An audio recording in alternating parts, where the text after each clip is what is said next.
Zen Buddhism and Nestorianism. Series 25. Guiding and Aiding Living Beings. In the later period of the Tang Dynasty in China, Zen Master XuanSha, who lived at Mount XuanSha in Fuzhou district of Fujian Province, one day delivered a sermon to the congregation and asked, "Guiding and aiding living beings is said to be all Buddhists' long-cherished desire. But how do you guide, if you encounter a person with triple handicap, blind, deaf and dumb?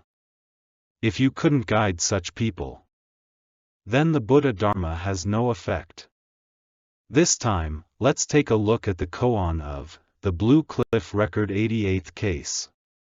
Guiding and aiding living beings. Guiding and aiding living beings. In the later period of the Tang Dynasty and the 5 Dynasties and 10 Kingdoms period in China, Zen Master XuanSha Shibei Zongyi, who lived at Mount XuanSha in Fuzhou district of Fujian Province, one day delivered a sermon to the congregation and asked, "Guiding and aiding living beings is said to be all Buddhists' long-cherished desire, but how do you guide if you encounter a person with triple handicap, blind, deaf and dumb? How do you guide him? The blind person can't see, even if you take up a gavel or raise a whisk. The deaf person can't hear, even if you talk glibly. The dumb person can't speak, even if you ask him to speak up. But how would you guide such people? If you couldn't guide such people, then the Buddha Dharma has no effect." There is no need to say the exaggerated example, such as a triple handicapped person. It is common for husbands and wives or parents and children, who eat and sleep together every day, cannot communicate each other and it causes quarrel among them.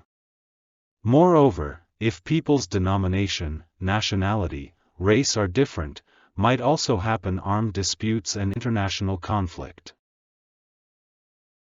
The teachings of Yunmen. A monk, who listened to the XuanSha's preach but couldn't find answer to his question, visited another Zen master Yunmen Wenyan, one of XuanSha's alumni, and asked instruction. Then Yunmen said, "When you ask someone, you should bow to him first." When the monk bowed, Yunmen poked his staff at him. When the monk drew back, Yunmen said, "What, you can see it?" and urged, "Come here." When the monk fearfully approached him, Yunmen said, "You can hear, too?"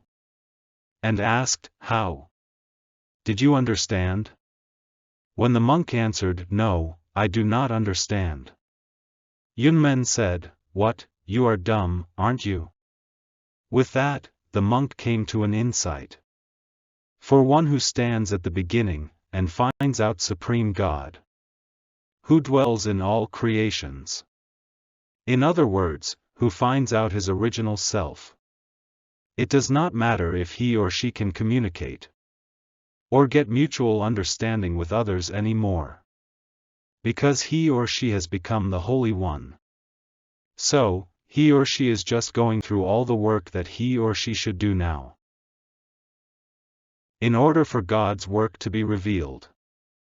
As Jesus was walking along, he saw a man who had been blind from birth. "Rabbi," his disciples asked him, "why was this man born blind? Was it because of his own sins or his parents' sins?" "It was not because of his sins or his parents' sins," Jesus answered. "This happened so the power of God could be seen in him." Gospel of John chapter 9, verses 1 to 3.